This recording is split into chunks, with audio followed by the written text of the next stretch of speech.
Nikola Tesla, यो नाम सुन्दा दिमागमा के आउँछ? कोही भन्छन् जिनियस, कोही भन्छन् पागल वैज्ञानिक। तर सत्य के हो भने उहाँको कथा जुन प्राय मिथकहरूमा हराएको छ नि, त्यो नै हाम्रो आजको संसारको जग हो। टेस्लाले आफैले भनेका थिए, वर्तमान उनीहरूको हो, भविष्य त मेरो हो। सोच्नुहोस् त, कति आत्मविश्वास। वास्तवमा यही एउटा वाक्यले उहाँको पूरा जीवनको कथा भन्छ। एउटा यस्तो विरासतको कथा जुन उहाँको समयले त बुझ्न सकेन, तर हामी आज त्यही विरासतमा बाँचिरहेका छौँ। तर एउटा कुराले सधैँ अचम्मित बनाउँछ, करेन्टको युद्ध। त्यो ठूलो लडाईँ जितेको मान्छे इतिहासको किताबमा कसरी पछाडि पर्न गयो? आखिर भयो के थियो? ल आउनुहोस्, यही रहस्यको पर्दाफास गरौँ। यो सबै कुराको जड टेस्लाको दिमाग हो। एउटा यस्तो दिमाग जुन अरू कसैको जस्तो थिएन। आखिर के थियो त उहाँको दिमागमा त्यस्तो विशेष? एकछिन सोच्नुहोस् त, दिमागमा अचानक बिजुली चम्के जस्तो यस्ता तेज प्रकाश र छविहरू आउँछन् कि बाहिरको संसार नै देखिँदैन। यो कुनै फिल्मको सिन होइन, यो युवा टेस्लाको यथार्थ थियो। उहाँका लागि यो निकै पीडादायी थियो। तर अचम्मको कुरा के छ भने यही कमजोरी नै पछि गएर उहाँको सबैभन्दा ठूलो शक्ति बन्यो। हो, यही अनौठो मानसिक अनुभवले उहाँलाई एउटा यस्तो क्षमता दियो जुन सायद अरू कसैसँग थिएन। उहाँलाई कुनै मोडल, कुनै ड्रइङ केही पनि चाहिँदैन थियो। उहाँले पुरैको पुरै मसिन आफ्नो दिमागभित्रै बनाउनुहुन्थ्यो, त्यसलाई चलाएर हेर्नुहुन्थ्यो अनि त्यही नै बिग्रेको कुरा सुधार्नुहुन्थ्यो। सबै कुरा दिमागभित्र, त्यो पनि एकदमै वास्तविक जस्तै।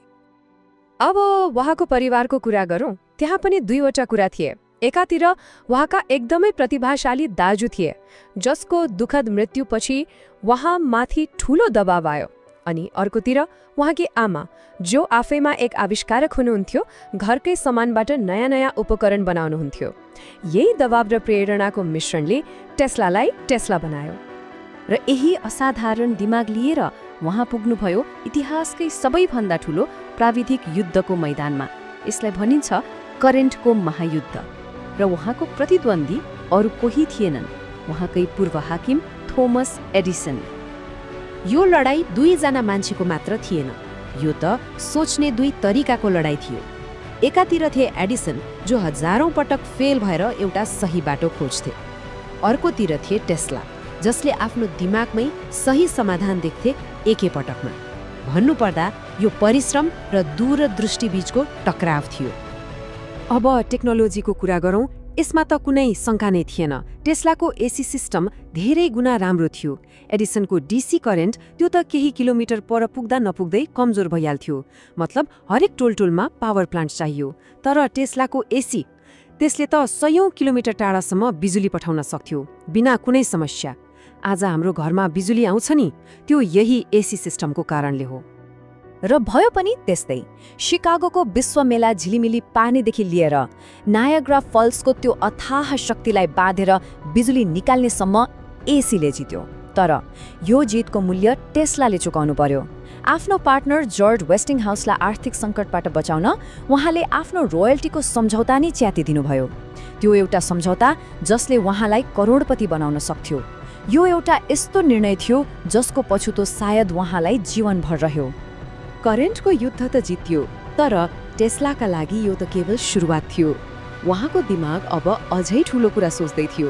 एउटा यस्तो संसार जहाँ कुनै तारै नहोस्। उहाँ हावामा तैरिरहेका अदृश्य शक्तिहरूलाई आफ्नो नियन्त्रणमा लिन चाहनुहुन्थ्यो।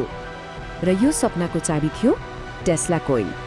यो एउटा यस्तो मेसिन थियो जसबाट निस्कने बिजुलीका झिल्काहरू हेर्दा कुनै जादु जस्तै लाग्थ्यो। तर यो कुनै शो पिस थिएन, यो त त्यो ताररहित भविष्यतर्फको पहिलो सबैभन्दा महत्त्वपूर्ण कदम थियो। कल्पना गर्नुहोस्, सन् 1898 को समय मान्छेहरू घोडागाडीमा हिँड्दैछन्। त्यस्तो बेलामा टेस्लाले मेडिसन स्क्वायर गार्डनको खचाखच भिडको अगाडि एउटा सानो डुङ्गालाई आफ्नो हातको कन्ट्रोलरबाट बिना कुनै तार चलाएर देखाउनु भयो। हेर्नेहरूलाई त यो जादु नै लाग्यो होला, तर यो जादु थिएन, यो विज्ञान थियो।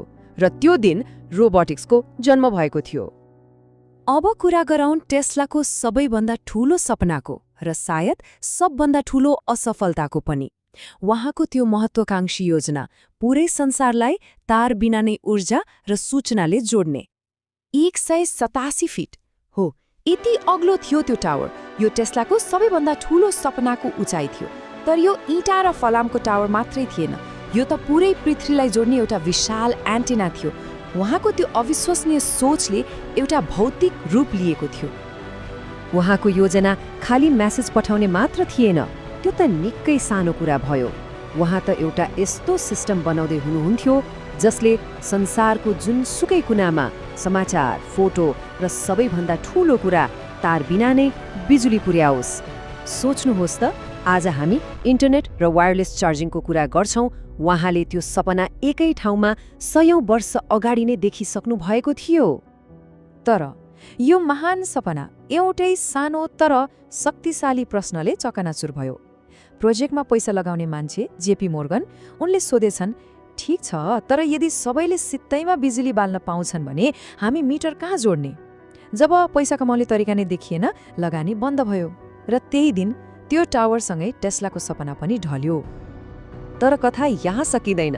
हुन त टेस्ला आफ्नो जीवनमा हारे, तर उहाँको वास्तविक जित भविष्यमा लुकेको थियो र त्यो भविष्य भनेको हाम्रो आजको दिन हो।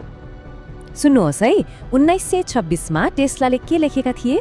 जब तार रहित प्रविधि पूर्ण हुन्छ, पुरै पृथ्वी एउटा ठूलो दिमाग जस्तो बन्नेछ र हरेक मान्छेले आफ्नो कोटको खल्तीमा एउटा डिभाइस बोकेर हिँड्नेछ। के याद आयो?